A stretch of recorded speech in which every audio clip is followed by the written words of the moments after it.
Hello and welcome to this week's episode of Revolutionary Revolutions. In this week's episode, the Industrial Revolution will be looked further into and discussed. Here is a brief summary. The Industrial Revolution began in the late 18th and 19th centuries and was a time of important economic development, marked by the beginning of steam power inventions, which took the place of hand tools. Similar to the Agricultural Revolution, the Industrial Revolution began in Britain and then spread to other countries such as the United States of America. Social impacts. The Industrial Revolution increased the material wealth of the Western world. It also ended the dominance of agriculture and initiated significant social change. During the 1700s and 1800s, the Agricultural Revolution took place, which was a period of significant agricultural development. New inventions and techniques, such as the four-field system, made crop production easier, thus leading to a massive increase in crop production. The agricultural growth began in Britain and then spread throughout Europe. The crop production rate was stable and adequate to support life away from the farm. Therefore, people began to create new inventions, such as the steam-powered engine by Thomas Newcomen. Older sources of power like wind, water, and animals soon became redundant. This then forced the peasant class to seek work elsewhere. The country's population began to drastically change from being, for most part, rural to being largely urban. In England, this involved the migration of millions from the agricultural communities to the rising cities around iron and coal mines. From 1800 to 1850, people living in cities rose from 10% to 15%. By 1850, Britain became the first nation in history to have a larger urban than rural population. During the Industrial Revolution, urban centres were built so rapidly that they were also constructed carelessly. Public housing was crammed together along narrow streets, poorly built, and rarely had bathrooms. They were also extremely crowded. Up to 63 people would occupy a house of 7 bedrooms. Sanitation and human hygiene didn't exist. Civilians would dispose of their waste on the open streets. Factory owners would also dispose of the waste produced in the factory incorrectly. Before the government made action and decided to build the Great Sewers, human urine and feces filled the streets of London. Human and industrial waste leached into water carried throughout streets in open sewers. Clean water was held in reserve for the upper classes. Diseases such as cholera, thyroid, typhus, and tuberculosis often reached epidemic proportions. Urbanization, which accompanied the Industrial Revolution in the 19th century, accelerated the spread of these contagious diseases. Epidemics thrived in squalor, famine, and overpopulation of slums, and prisons spread throughout cities and large urban centres, meaning that life expectancy had reached extremely low numbers. In London, the average expected age for a labourer to live was just 20, whilst in Manchester, the death rate for working-class children was under 5. Between 1831 and 1832, cholera represented a 50% death rate for those who caught it. Disease affected the city's poor areas, however, the upper class didn't escape the diseases. Alcoholism, drug abuse, crime, and prostitution were natural outcomes of having to undergo these conditions. In pre-industrial times, the working class were the peasants, people from the countryside who flocked into the towns and new factories to get work. The working class made up 80% of the society. Since population was increasing in Great Britain at the time, that landowners were enclosing common village lands. This resulted in a very high unemployment rate for workers in the first phases of the Industrial Revolution. Desperate for work, the working class had no bargaining power to demand higher wages, fairer work hours, or better working conditions. Worse still, since only wealthy people in Great Britain were eligible to vote, workers could not use the democratic political system to fight for rights and reforms. Economic effects. In pre-industrial times, skilled craftsmen would work from traditional locations in the home or small workshops. This is known as the cottage industry. When the Industrial Revolution began, machines such as steam engines were invented to power large-scale factories. The cottage industry could not then keep up with the demand of goods. Therefore, more people were forced to seek employment in cities. In Britain's early industrialization, major shift in economic structure took place before the move to sustain increase in growth occurred. When growth depended on textile and metal goods, textile and metal goods then depended heavily on exports. The textile and metal goods industry also depended largely on amount of low-paid labor. With the majority of the population on unstable jobs or on the verge of unemployment, the working class became completely dependent on the employer, virtually slaves to the employer or factory owner. When the Second Industrial Revolution came, Germany and the USA were on the same train, along with technology. A skilled, scientifically informed, and educated labor force was therefore demanded. However, since Britain was where the first industrial revolution involved and felt the feeling of first place, they had assumptions of and habits of cheap labor. Britain also had little interest in investing in the human capital, such as education. Therefore, the British productivity fell behind, whilst Germany and the USA advanced. Political effects.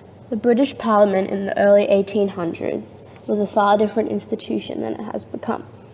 After 1850, one of the responses to industrialization was the improvement of health and living conditions.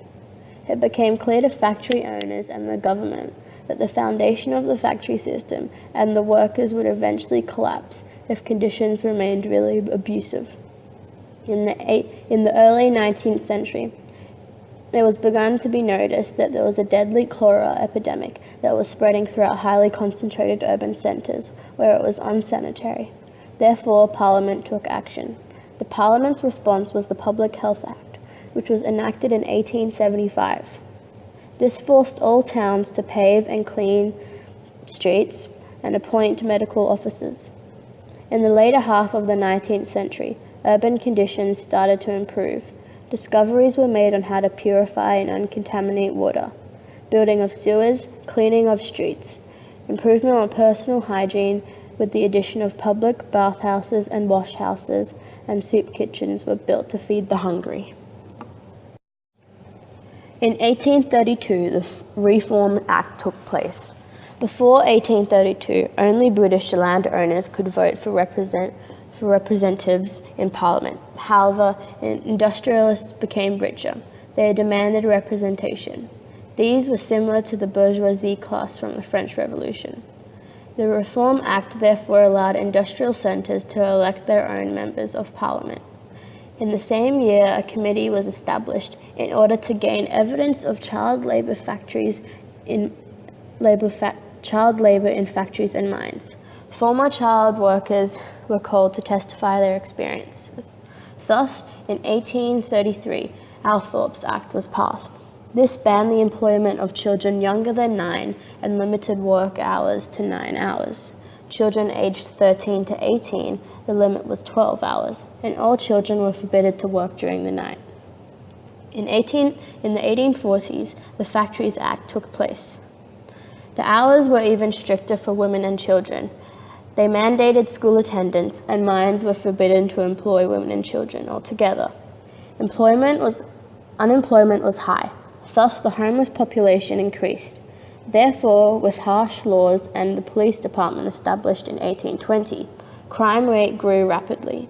Government jails were full and execution was not valid for everyone. Therefore, convicts were sent to the New World, leading to the colonization of Australia in 1877. In 1799 and 1800, the British Parliament passed the Combination Act, which made it illegal for workers to unionize or combine as a group and ask for better working conditions. Eventually, in 1825, it was legal for unions to be formed. During the Industrial Revolution, several political ideologies were created and brought forward, one being socialism. The working class had to adapt to new working conditions, working for someone else instead of for themselves. The factory owners were profiting off human labor, employing laborers at low wages and issuing in large amounts of money for themselves. This was post-capitalism. Karl Marx was the first to link these two. The political ideology, socialism, was a reaction of this. Socialism is a social idea or organization which advocates the means of production, distribution, and exchange should be owned or regulated by the community as a whole. Some people then used the idea of socialism and created socialist communities that went by the socialism regulations. Workers were paid fair wages, worked in safe conditions, sanitary accommodation was provided, and workers along with their children, and education was also provided. Environmental effects. The Industrial Revolution was a time of economic growth, social and political change, though they did affect the environment in highly negative ways. A large amount of factories were built in very densely populated urban centers. Large-scale iron and steel factories weren't vastly distributed. Therefore, dense fogs of soot and poisonous gases covered entire urban centers. Dense fog increased the chance of dying from pneumonic diseases. Over 1,150 people died in London over 3 days due to severe air pollution and deadly fog in 1873. Previously discussed in social impacts, the working class that lived in public housing without bathhouses did not dispose of their waste correctly, and neither did factory owners. Waste would be thrown onto streets. Human and industrial waste then leached into water carried throughout streets, creating open sewers. The waste also found its way towards the rivers and other water systems. Diseases such as cholera then evolved, killing people that used the water from the rivers and canals for cooking and cleaning. Between 1832 and 1834, 57,000 people died in Great Britain due to cholera. Coal mining and iron production were the main sources of pollution in urban areas. Mass production and the use of factories led to the depletion of certain natural resources, permanently damaging the environment. Historical impacts. Before the Industrial Revolution, about 80% of the world's population was engaged in farming. Today, less than 1% of the population listed their occupation as farming in the United States of America. Of all the revolutions, the Industrial Revolution had the largest impact on the world today. For example, one of the greatest products of the Industrial Revolution was the discovery of steam power. Everything today still runs on steam power, whether it's coal or nuclear. The steam engine hasn't even changed since. It's only been evolution. Another large product of the Industrial Revolution is the discovery of bacteria. In the 1870s, it was discovered that bacteria cause disease.